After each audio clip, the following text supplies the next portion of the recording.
মানুষের হক বকেয়া রেখে সাধারণ জীবনযাপন করলে অথবা বিলাসিতা করলে তাহার পরিণতি কি হতে পারে।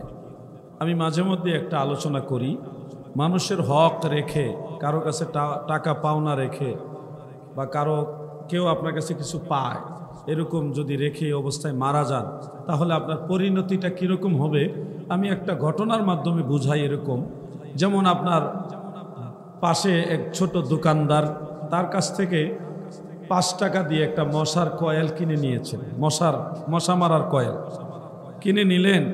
এই দোকানদার টাকা চাইছে, আপনার ভাঙতে ছিল না বা যে কোনো বিড়ম্বনায় অবহেলায় টাকাটা দেওয়া হলো না, নেওয়াও হলো না, টাকা মাত্র 5 টাকা। এই দেনা অবস্থায় আপনি মারা গেলেন। হাসরের ময়দানে আপনার সমস্ত আমল নামা মিজানের পাল্লার মধ্যে মাপ দেওয়া হবে। মাপ দেওয়ার পরে দেখবে আপনি হজ করেছেন, জাকাত দিয়েছেন, মসজিদ মাদ্রাসায় মাহফিলে দান করেছেন, 5 ওয়াক্ত নামাজ পড়েছেন, রোজা রেখেছেন, বিভিন্ন নফল নামাজ, নফল বন্দিগি, তসবিহ তাহলিল, এমনকি তাহাজ্জুদ নামাজও পড়েছেন, বহু নেক আমল করেছেন। আপনার আমল বেশি, সওয়াব একেবারে, গুনাহ একেবারে কম। এটা মিজানের মধ্যে মাপ দেওয়া হবে। فأما من ثقلت موازينه فهو في عيشة راضية।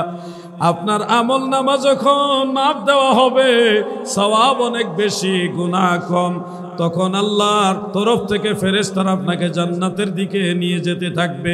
এমত অবস্থায় ওই 5 টাকা পাওনাদার দোকানদার সামনে এসে দাঁড়ায় বলবে, হাজী সাহেব, দুনিয়াতে ব্যস্ততার কারণে মনে আসিল না, কিংবা আপনি ব্যস্ততার কারণে দেন নাই, আমার কিন্তু মশার কয়েলের 5টা টাকা পাওনা রয়ে গেছে, টাকা 5টা আমাকে দিয়ে যান।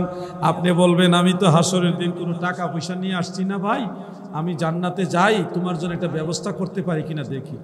ওখানে আর এই বানসালি চলবে? হ্যাঁ বলবে, আপনি জান্নাতে গেলে কি আর আপনারা পামু? জান্নাতে কতগুলো হুর, নাজ, নিয়ামত, কত নিয়ামত, এত কিছুর মধ্যে গেলে আমার কথা আপনার মনে থাকতো না, আপনি এখনই আমার 5টা টাকা দিয়ে যান।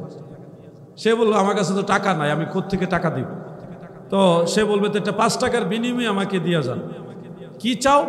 সেদিন যদি আপনার কাছে 5 টাকার বিনিময়ে আপনার সারা জীবনের 16 আনা আমলের 16 আনাই চায়, আপনি দিতে বাধ্য।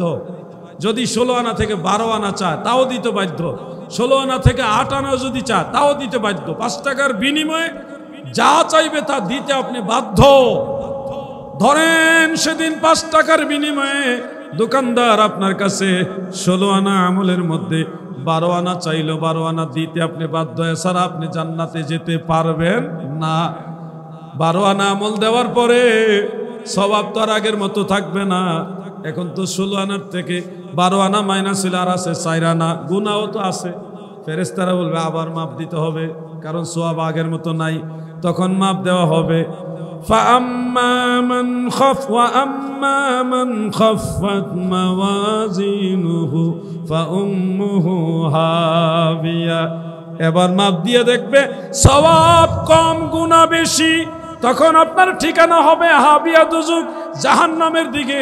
আগুনের রশ্মি গলায়, কোমরে পেঁচিয়ে পেঁচিয়ে, সামনের চুল টেনে টেনে আপনাকে জাহান্নামের দিকে শেষরিয়ে নিয়ে নিক্ষেপ করে দিবে। এই জন্যে এই ঘটনাটা আমাদের আঞ্চলিক সবার সাথেই বুঝতে সহজ হবে বিধায় হাদিসের পরিভাষাটা এরকমই। যারা পরের হক টাকা কেউ পায়, এরকম অবস্থায় মারা যান, তাদের আখিরাতে পরিণতি হবে এরকম।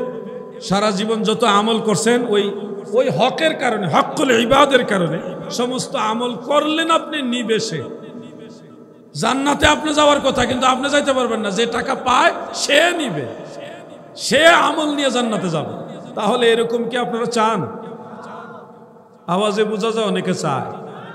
তাহলে আপনারা নিজেরা ওয়াজ বুঝে থাকলে এখন থেকে চিন্তা করেন, কে কে টাকা পাওনা আছে তাড়াতাড়ি পরিশোধ করে রাখেন। আল্লাহ যেন আমাদেরকে আমল করার তৌফিক দেন। বলেন আমিন। সবাই বলেন আমিন।